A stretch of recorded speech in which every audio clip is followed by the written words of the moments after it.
Welcome to Mindset Matters, the show where we dive into all topics surrounding mindset, its importance, how it shapes our lives, the daily actions we take, and how it creates our future possibilities. Mindset Matters brings you stories and experiences from incredible people around the globe and provides the strategies to upgrade your mindset for success. Let's start designing your life from the inside out with your host, Rachel Withers. Hi there and welcome to Mindset Matters. I'm Rachel Withers and I'm all about mindset and the importance that it plays in all aspects of our lives. So welcome to Mindset Matters, where we're going to dive into various topics surrounding mindset and its importance. I believe we should all follow our dreams and I believe we should all pursue our passions. It's about designing our life from the inside out. If you really believe you can achieve your dreams and what you desire is attainable, then that's the beginning. In these shows, we are talking about embracing the right mindset so you have the fulfilling life that you desire. And today's show is going to be an absolutely great show because I have a very special guest with me. I have Mark Kennedy with me, and it's just going to be an absolutely super show. Mark was born in Paddington in London, and he now lives in Wiltshire. Mark has founded several successful companies, and then what he's done, he's shifted his focus onto his lifelong dream of acting. He was accepted into Spotlight, the industry's leading casting platform, after several professional credits. He has had roles in several successful television shows and films on the BBC, ITV, and Netflix. He has studied at the Shoebox Theatre and is currently studying with ACI, the Actors Coaching International. Mark has had and has a passion for all things creative since he was young, and he believes we all have a gift within us that we should share. So thank you, Mark. Thank you for joining us. Mark, what I'd like to do is it'd be just great if you could sort of share with me a bit about your professional background, really. What you did prior to kind of going into the acting industry and what led you really to make that shift into what you're doing today? Okay. As you said, I set up several businesses. I set my first one up when I was 17. It wasn't successful, but it taught me a lot of what not to do. So it kind of also set me up to just keep trying. I approached my dad, asked him if he could help me set up another one. He lent me the money to do it,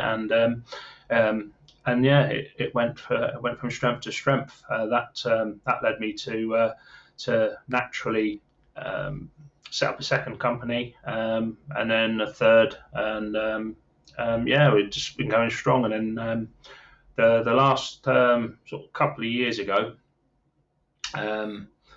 I just started questioning everything, really, because as most of us do when we are working for a living, we're so focused on what we're actually doing. Sometimes we kind of just get into a state of existence without truly living. I had a personal tragedy. I lost my mother, and it kind of, I think, as most people do, really, it kind of just made me really take a step back and look at what it is I was trying to achieve, and whether I was actually truly happy, and that led me on to making a decision to actually pursue things that I would truly enjoy, opposed to kind of just doing things that I felt I should be doing, because it was kind of ingrained. I ingrained it in myself from such an early age.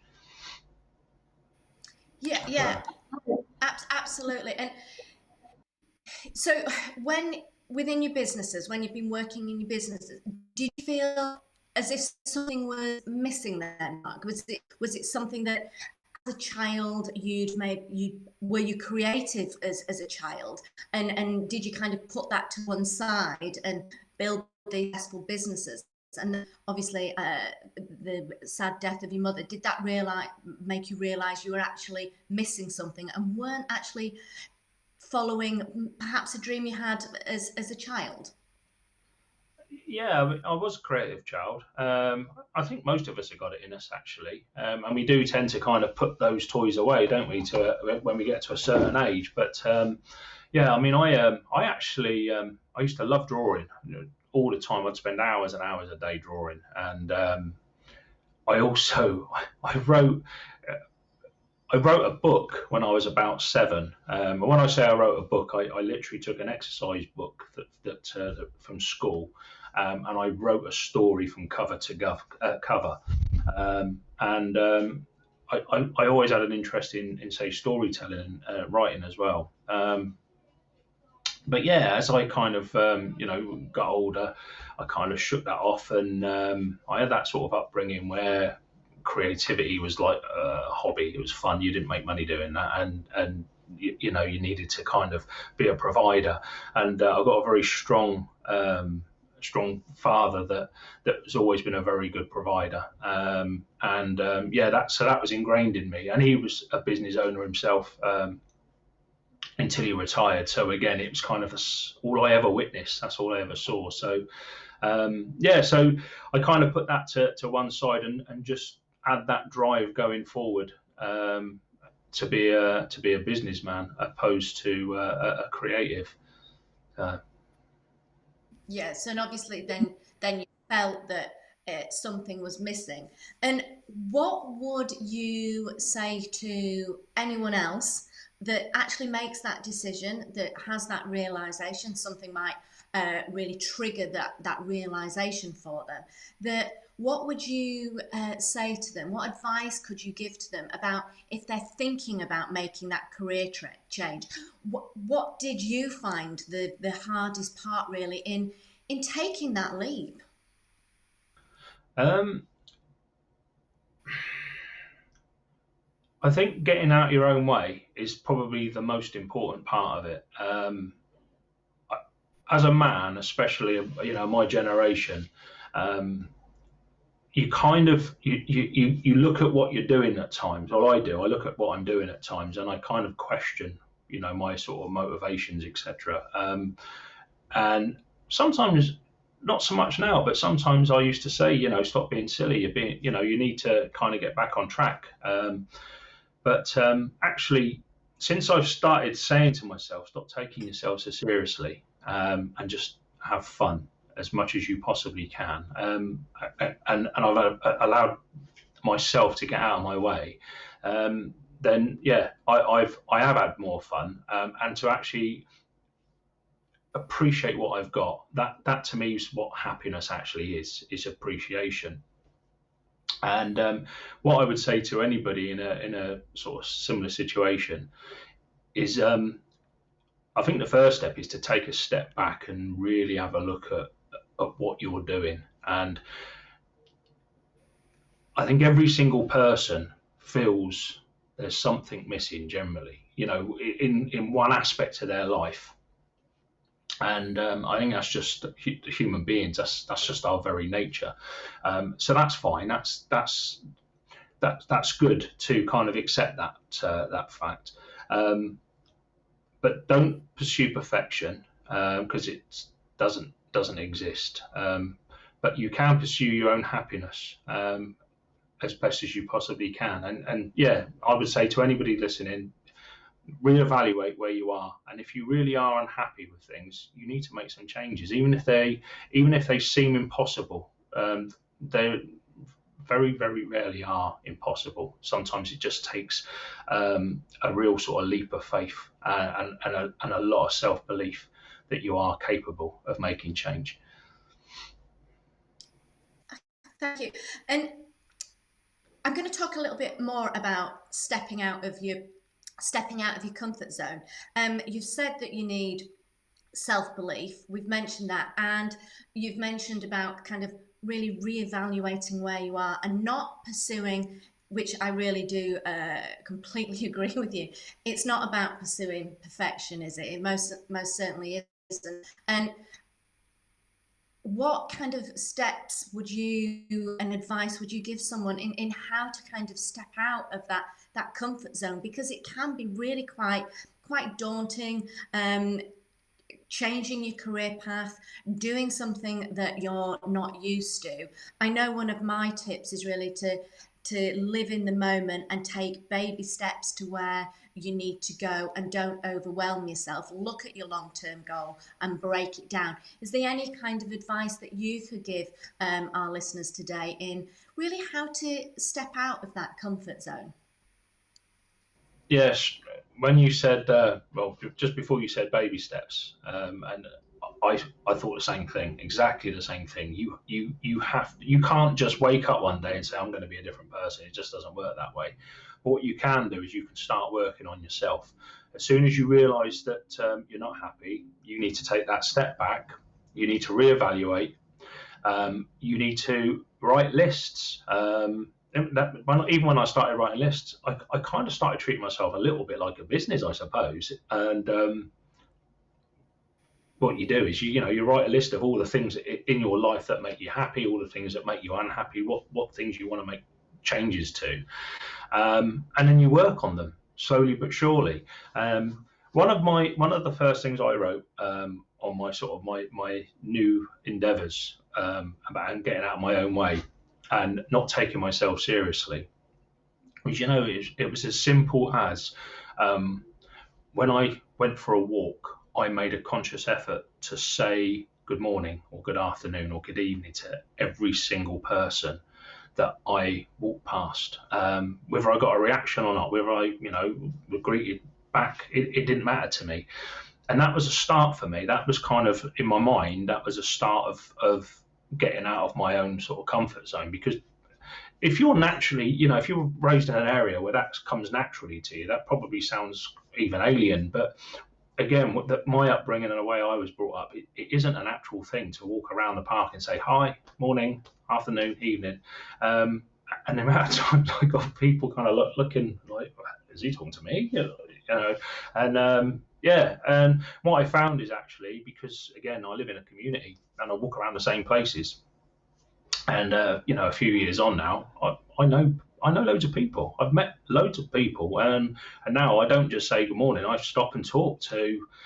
Well, it can be a bit inconvenient because now a 10-minute walk is usually an hour because I'm talking to so many people. But yeah, that was my start, and that was my first baby step, and of not taking myself seriously, and kind of putting myself out there a little bit.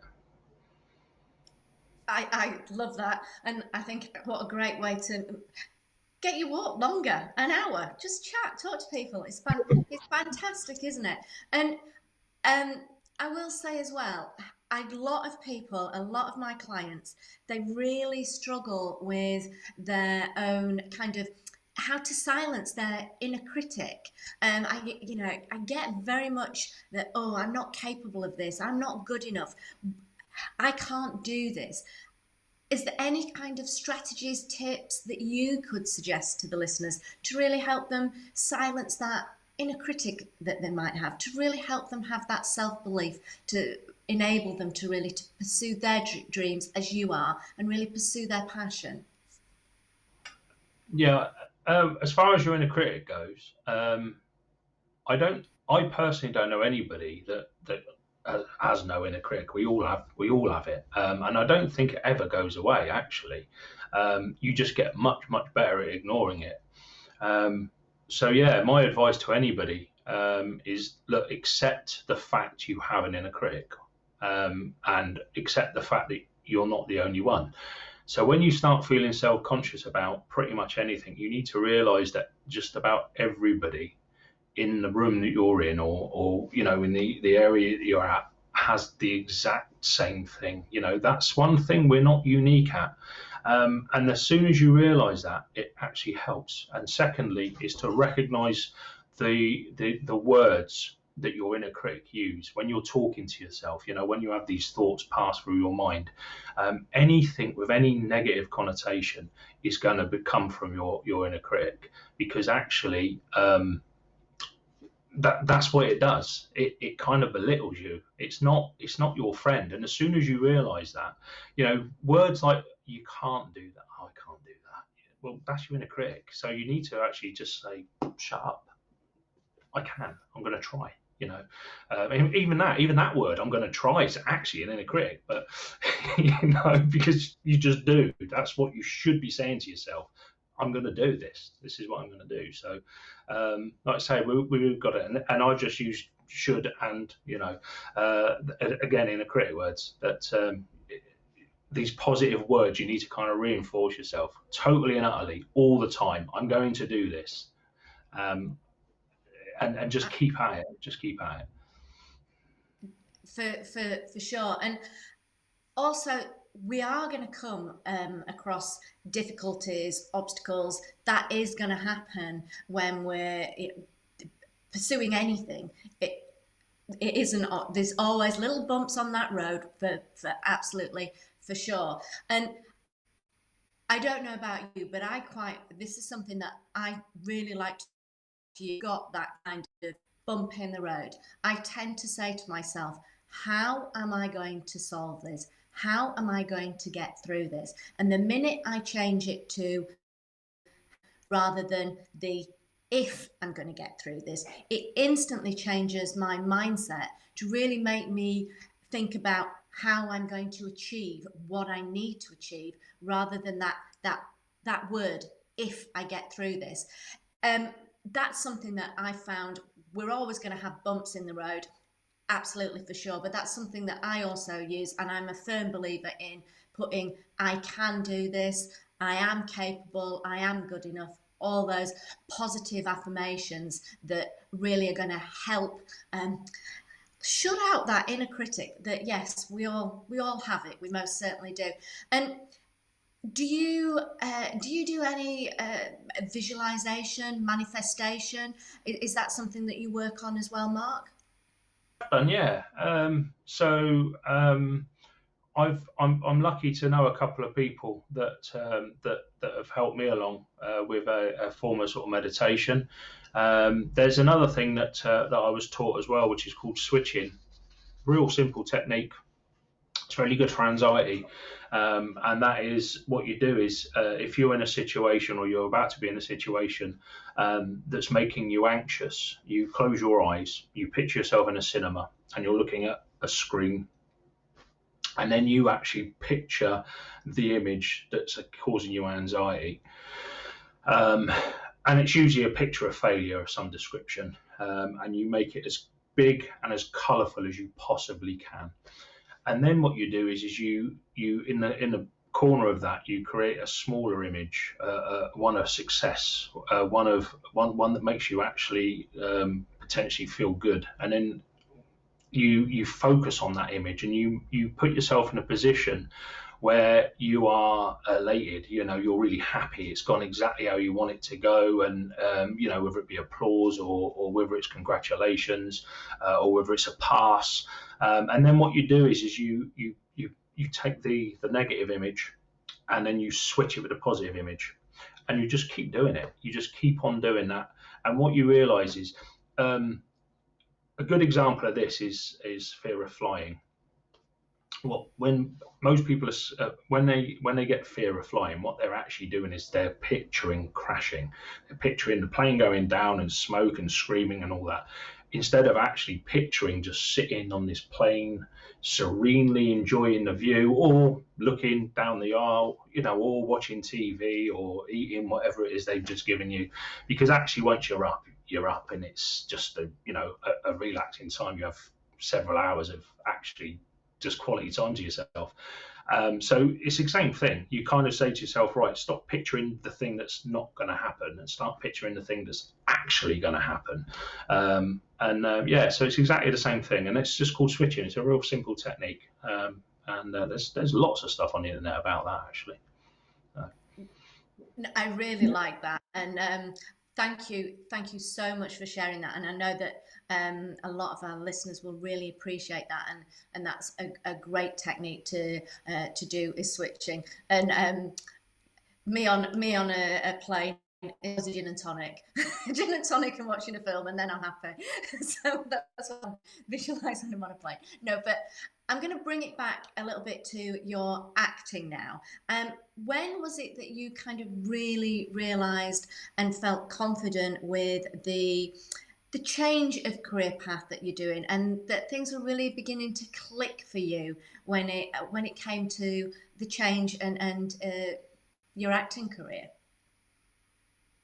Yeah, I mean, I'm still on that journey, massively still on that journey. And as you said already, I mean, I still have lessons, and I probably will continue to have coaching and lessons for the rest of my days. Because actually, it's one of those things you can't. That's it. I've learned it. I'm an actor. That's me. You're always learning. There's always new things. And again, let's say I'm still on the very start of the path. I've only been in acting now for a couple of years. I mean, I started simply. It was kind of one of those things at the back of my mind. Again, when I went onto this path of change, and I started questioning everything, I took that step back and I really started questioning everything. And one of the things I realised that I did is that I had a fear of failure, and that I said no to a lot of things that I was actually scared of doing. But the human brain is really quite tricky. It's the right sneaky devil. They say that you should only, you have skeptical beliefs, so you can only really trust yourself. And actually, you can't trust yourself because we lie to ourselves all the time about what we want, what we don't want, etc., etc. And one of the things that we do is we put hurdles in the way of things that we're scared of doing normally. And acting was that for me.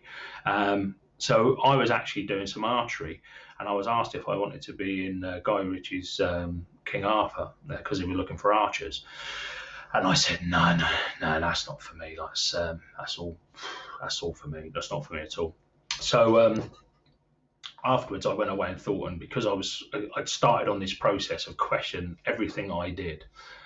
What I used to do is, I still do actually, is over night time, I get in bed, before I'd go to sleep, I would actually replay my day, and I'd replay conversations, etc. And I replayed that one, and I thought, why did I actually say no? Because it's a real good place to try to say yes to as much as you possibly can, actually. And I realised that I was scared to say yes, and that was as simple as that. And so actually, I went back to him and I said, if it's still about, I'd like to do that. And he's like, no, sorry, we're full now. So I kind of made it my mission that I had to do something. So I became an extra on something called Cobra as a soldier, and it was a big stunt scene, and there was so much going off.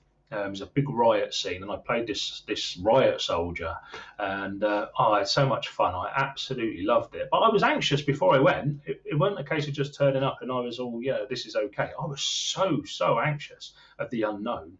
But yeah, when I got there, I absolutely loved it, and I kind of got a bit of a taste for it. So I did a lot more extra work, essay work, and I just studied. I just studied people. I studied the actors, and obviously I met some wonderful, talented actors. And watching them work, you kind of think, that just looks great. That looks so much fun. So so I started lessons, as you do, and I've had some featured parts as a result of it, and doing the essay work certainly helped because it helped me network, and I got to know some wonderful people. So I've had some small parts on the Salisbury Poisonings was my first featured talking part, and then the last one I did was on Time, that was just on TV with Sean Bean and Stephen Graham, and I just had a very small part playing a prison officer. And it was a fight scene that had kicked off, and Stephen Graham had to run down and break it up and all that, and I was kind of his wingman, if you like. But he took some time out, 5 minutes out, and just to have a good conversation with me and kind of help me along and say, right, this is what I want you to do with your character. I want you to kind of be the boss, and absolute smashing. So it's kind of just made me more, want more and more from it. And so I've now been in a couple of short films that post production. They'll be coming out at the end of the year. I'm just looking for more and more and learning more and more as I go. So it's great. Really, really loving it. Oh, no, great stories. No, thank you for sharing that. And I think you gave a really, really important point in there, that you have to be true to yourself. You have to be honest to yourself, and you really have to. You have to be honest with yourself. And I think we could really touch upon being responsible for your own happiness. And we kind of opened the show with you really commenting on the fact that we are responsible for our own change. And I'd really like you to kind of explain how, by you being responsible for your own destiny, being really saying, I am going to follow my dream, I am going to pursue my passion, how that has really helped you to feel more fulfilled in life and really feel that you have that purpose. What can you sort of tell and say to the listeners that aren't actually right now in that place of pursuing their dream, pursuing their passion? They're not actually being truthful to themselves in where they're at right now. What would you say to them? It's a difficult one, because I'm in a very fortunate position where financially I'm now quite sort of stable, and so I've put myself in I wouldn't say I'm lucky. I've worked really hard for what I've got, but I have actually been in a different position where I haven't had a lot of money, and I've kind of just gone along on the wave of life without really thinking about anything at all. I think it's actually managing your own expectations of what you actually want, and again, it's sort of reassessing what you need in life. I think I know this. It's going to sound like it's easy for me to say, but now I've actually got I've had an element of success, etc. What I've realised is possessions aren't actually as important as people think they are. They don't make you happy. It's people. People actually make you happy.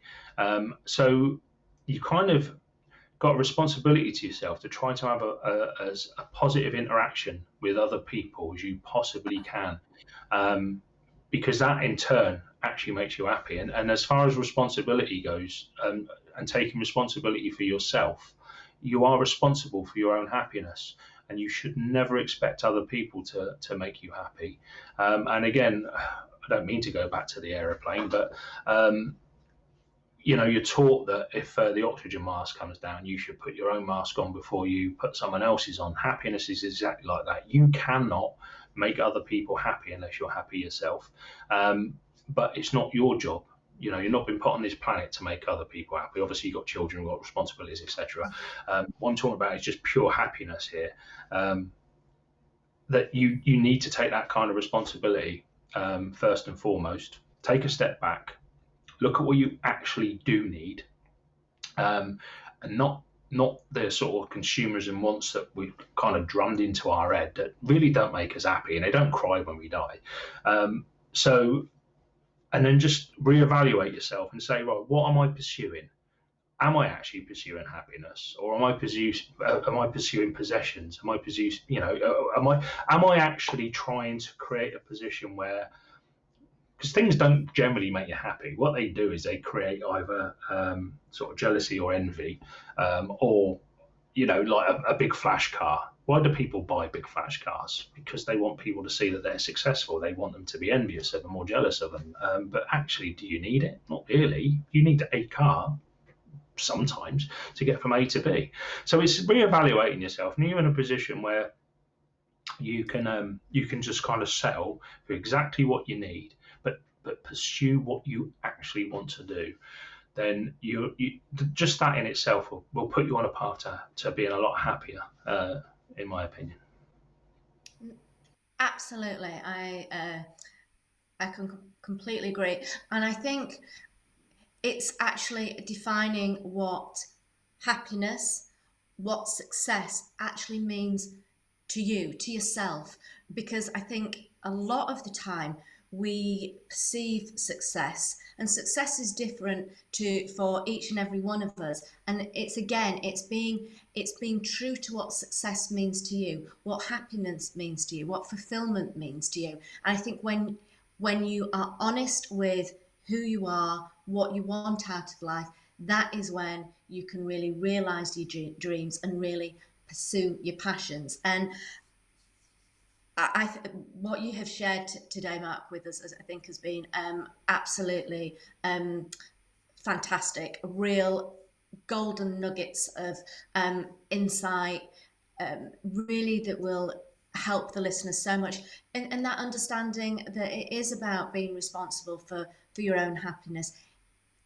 We all can take a career path change. We can always, if something isn't right for us, if we listen to ourselves, we can really make that change. So I'd like to say thank you ever so much for joining us today, Mark. And it'd be really great if you could kind of let the viewers know where they can kind of find out a bit more about you and really keep up with the work that you're doing. You can follow me on Instagram at I am Mark Kennedy.